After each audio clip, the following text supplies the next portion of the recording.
everybody, we're here in Villa Park, Illinois at Cornerstone Used Books. We're going to go in here and look around.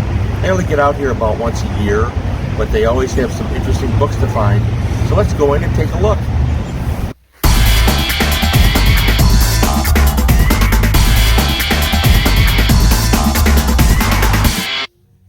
Just look at this place.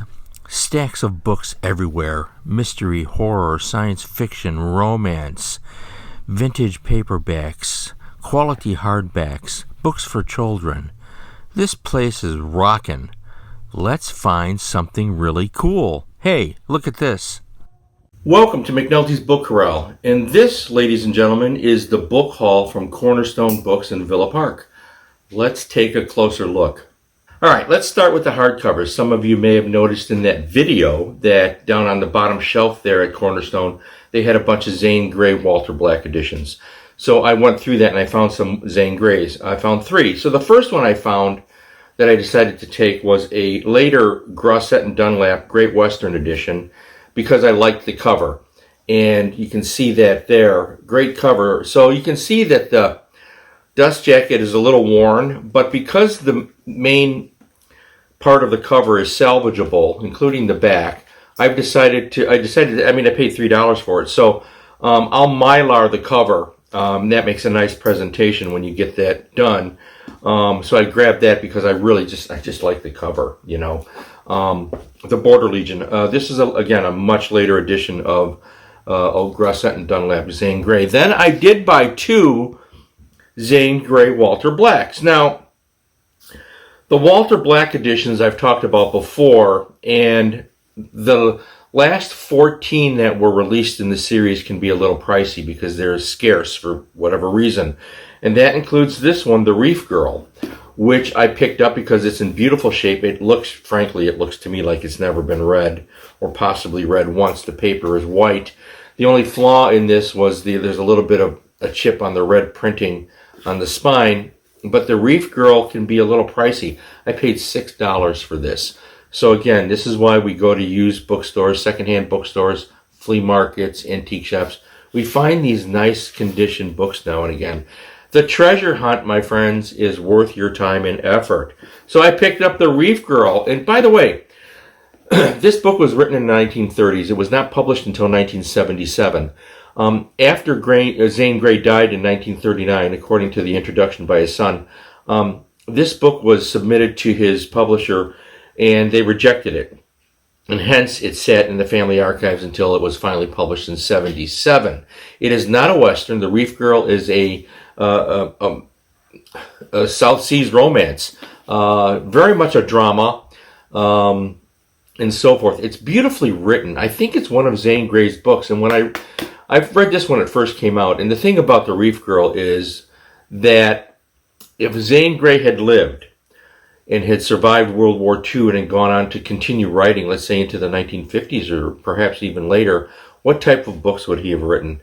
You know, we'll never know. It's fun to speculate. You don't want to dwell on that too much, but the Reef Girl is another example of his incredible talent, much different than anything else he wrote. And then I did pick up the Walter Black, the Arizona Clan. This also was published after his death, I think in 57 or 58, and originally published in a magazine, and they hadn't gotten around to putting it out in book form until then. So I picked up the Walter Black edition on this because it's in such beautiful shape. So 3 Zane Greys, not bad. Then I found this treasure, Steve Canyon, 1959, Operation Snowflower by Milton Caniff, with the dust jacket. This is also a Grosset and Dunlap. This was a series. I do not believe that Milton Caniff wrote the book. His illustrations, however, appear throughout the text. And this was obviously published to capitalize upon the popularity of his comic strip.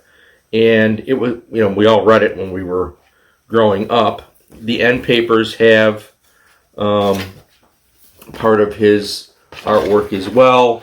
Grosset and Dunlap always did a good job. So this was interesting. I don't see the Milton Caniffs show up very often with the dust jacket. And I paid, $5 for this. And I'm going to Mylar this as well, because I want to preserve that dust jacket. You just don't find these with the dust jacket. Steve Canyon, A Blast from the Past. Who remembers Steve Canyon? How much fun is that? I'll have scans of all of this at the end.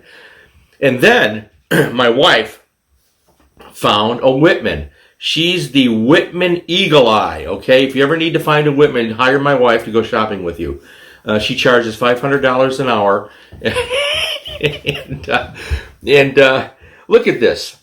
This is the Troy Nesbitt, The Mystery of Rustler's Fort. I have 2 copies of this book already. Do I need another one? No, but look at this. Look at the condition this book is in. You do not find Whitmans in this condition. It's almost pristine. The only thing that works against it is they use that cheap pulp paper, so the paper's brown. But look at the cover.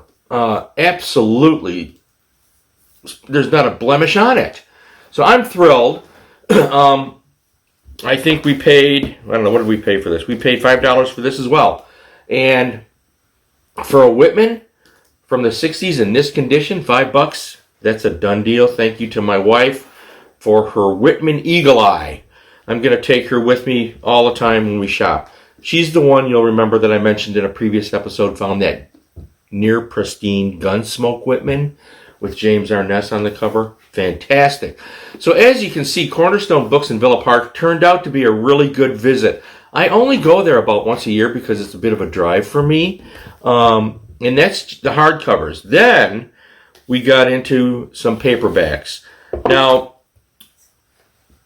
other than the Steve Canyon and the Troy Nesbitt, everything I bought were Westerns, and the Reef Girl. Everything else I bought were Westerns. And one of these was an Edward S. Ahrens, Escape to Love, a suspense novel from 1952. This is a standalone novel that he wrote. It's not part of the famous Sam Durrell detective series. This is a standalone suspense novel, and I've never read it. So guess what? I got a really good book to read. And then everything else I purchased were from that section of Westerns. I found some really good stuff. So I found, 8 or 9 of the Easy Company, the military, U.S. Cavalry series. I think these were great. I haven't seen these on the market in years. And all of a sudden, Cornerstone has, a stack of them. So I bought the ones in the best condition. And so I picked up number 26. I'll have scans for you. Number 7, number 9. These are kind of out of order. And number 10. I love the covers on these. This is really a well-written series. I don't know. John Wesley Howard is credited with these. I don't know anything about the author, if that's a pen name or anything. I remember reading these. This goes back to the early 80s when Jove and the other publishers were putting out a lot of Western series. Shame on them for not doing that today. Shame on them. This was a great, fun series with great covers, too. Beautiful covers. Look at this. So, and that was number 15, 14. This is number 16.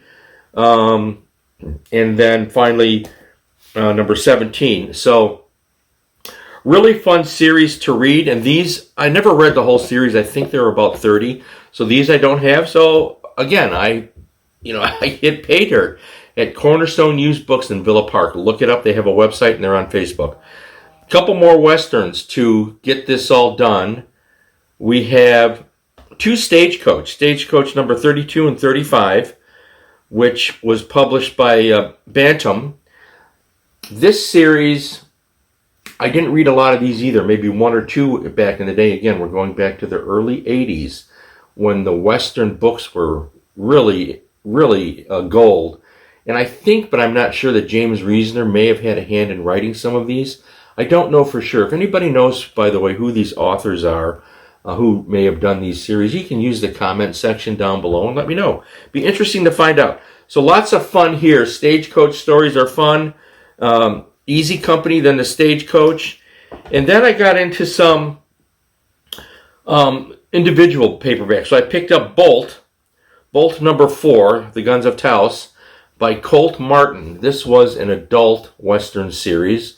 Again, early 80s. I don't know anything about this series. I never read any of them. So this is a completely new series to me. I know it's amazing that you can't get to everything. So I'll read this, and if I like it, maybe I'll look for more. I don't normally find this series on the aftermarket, but everything goes in a cycle, where you see the same stuff over and over, and then all of a sudden new things happen. That's why book hunting is really exciting. Think about it. All right, so we got Bolt. Bolt number 4. Then another one that I had never read, which is Saddle Tramp number 20 by Paul Led. Again, I know nothing about this series. I had not read any of these. So this is a new one, and again, if I like it, I will. If I see more, I'll buy it. If I don't like it, then I would pass it by. But we'll see. Probably they're pretty good, because this is from that era when Westerns were popular, and the publishing industry out of New York actually published Westerns instead of ignoring them. Shame on them. Finally, another adult Western, number 4, a Zeke Masters Western, Diamond Flush. And this stuff is fun, I think I may have read 1 or 2 Zeke Masters back in the day. I don't really recall too much about it, but I picked it up. So I picked up those 3, and we'll see what they're like. I'll read those. And so, Pay Dirt, Cornerstone Books in Villa Park. Finally, I just did an episode on the Clint Eastwood paperbacks not that many weeks ago, and guess what I found? I was telling you in that episode how scarce these are becoming, and I found the second one for a few dollars more by Joe Millard, another copy. Pretty good, tight copy, too. Really nice condition. It does have a Sharpie mark up here. I hate it when bookstores do that. But really nice condition. This series is becoming harder and harder to find. I paid $3 for this. I mean, that's just incredible. So, a tip of the Stetson today: to Cornerstone, used books in Villa Park, Illinois, south suburbs of Chicagoland. If you get a chance to go there and look things up, please do so. It's a wonderful, independent, family-owned bookstore. I probably should try to get out there more than once a year. I haven't been there since about this time last year, actually. So, kudos to them. And in the meantime, stay well, stay happy, feed your brain, read a book, and go book hunting.